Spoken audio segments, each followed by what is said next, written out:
In this video, I'm going to talk about this Insta360 Ace Pro, and the reason why it's actually going back. I bought this Insta360 Pro roughly about a month ago to go on a family vacation, and I was digging into the YouTube videos, the tutorials, the reviews, and I was really impressed with the specs. I really like the fact that you can actually flip the screen up, you can be viewed from multiple angles, the screen is very large, and it has some weight to it. I have a GoPro, I think a Hero 7, so it was time for an upgrade. So, you know, instead of going with the GoPro brand, I said, hey, let me give Insta a shot and just see here, because they talk about the low light capabilities, they talked about the stabilization, they talked about pretty much everything, including the app that it comes with, the different AI effects that you could do. Even though I was going to use it, I said, hey, you know what, it's something else I can use. So when I finally got the camera, I was really impressed. I love the fact that you can actually plug everything in. It's using the same type of GoPro mount. I'm actually using the Osmo Mobile 3 right now. I really like the fact that this little clicky thing goes into the bottom of the Insta360, and it's using the same type of GoPro mounts, which is amazing. I didn't have to really buy anything else, the same sticks that I use for GoPro, or the GoPro that I have and the kits that I have for GoPro. It was perfect. The chest plates, the helmet accessories, the accessories for the bike, it all fit. So that's why I was really happy about it. And the best part about it is that it snaps at the bottom of the Insta360, and it's magnetic, so it snaps at the bottom and it's actually pretty much on there. Great. I was like, okay, this is good to go. Let's get it. Let's go ahead and test it out. It's waterproof. We love to get in the water with our family videos and such.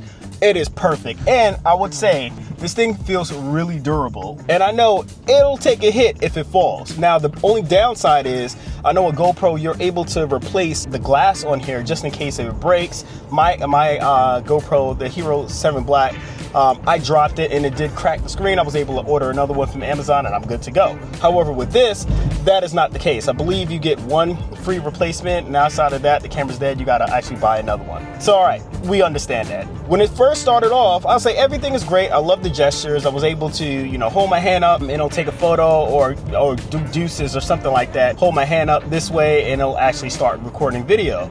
I love that. However, it was until we started going through different scenarios as far as doing different type of walkthroughs where I started noticing something that was a little bit different. Now, I had a ton of light, but I was noticing a little bit of noise in my footage. And I was like, okay, well, hey, I'm only looking through the back of this screen.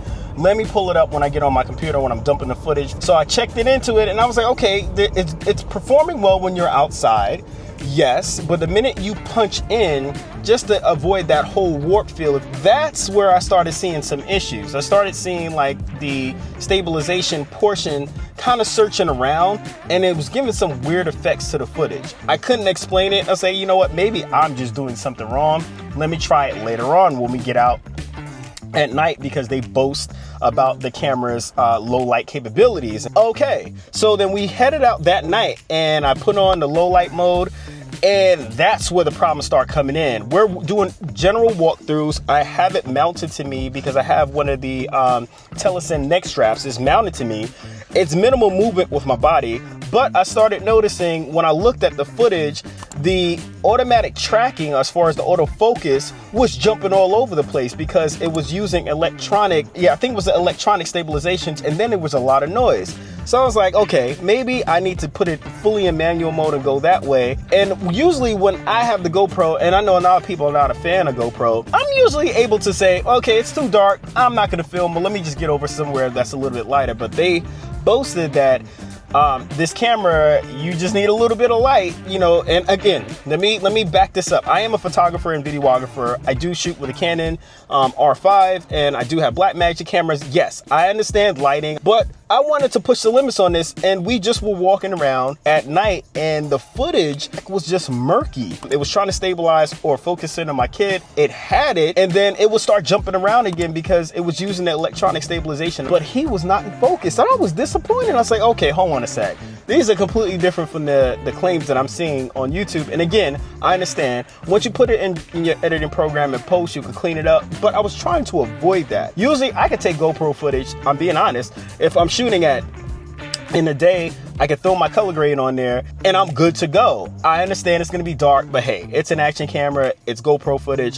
What else do you expect? But this, even the footage that I started taking during the day, I'm starting noticing, I was like, it's not as sharp as you would think. This is an action camera versus this Osmo Pocket 3, where you pull this thing out and you're like, okay, what did you shoot that with? Did you shoot it with a mirrorless? It's night and day. When you're getting this Insta360, you want to take it with a grain of salt because it is an action camera, and I totally understand that. However, if you are really falling in love with the fact that it's really great in low light, I think you may want to look elsewhere, because from my experience, it is not there. And yes, it is going back. I would have loved to keep it. I love the fact that it has different modes as far as when you're going vertical, or if you're even shooting this way, you have an option just to crop in so you don't have to turn the camera this way. I love the fact that you feel the vibration when you start it, as far as when you're about to record, so you know it's recording. So if it's on your chest, you could just go and you could feel the vibration go on saying, okay, it's recording. And also, I would say the mic was really great on it too. But when it comes down to like later on and you're dealing with like the low light situations or this whole electronic stabilization situation, that's where I believe the issues are coming in. The difference between this camera and the camera that I'm shooting on right now, it's like night and day. And if I had my say, I know I can't take this Osmo 3 Mobile 3 into the water, but I think I may want to just go the GoPro route, because I was just sold on this. The quality of the imagery coming out of this one was to be so high, but even in the daylight, when I put it back in, and on 4K 60, it was pretty average. My iPhone picked up on my kid much faster, and then the iPhone's video was killing this, and I'm sitting there side by side. I'm like, this makes no sense. Again, I hope this review helps someone. If you had a different experience with this camera, you know, drop them in the comments. You know, a little bit of contradictory or a little bit of back and forth is all good. I would just say, for me, for my needs and for my personal experience, this camera is unfortunately not it for me. My name is Jay. I'm an entrepreneur here in the Atlanta area in the media and photography space, and I want you to go ahead and like and subscribe to the channel if you want to see more videos like this. You're a creator and you have the right to showcase your work. And just make sure you keep those cameras clicking. Until the next one. See ya.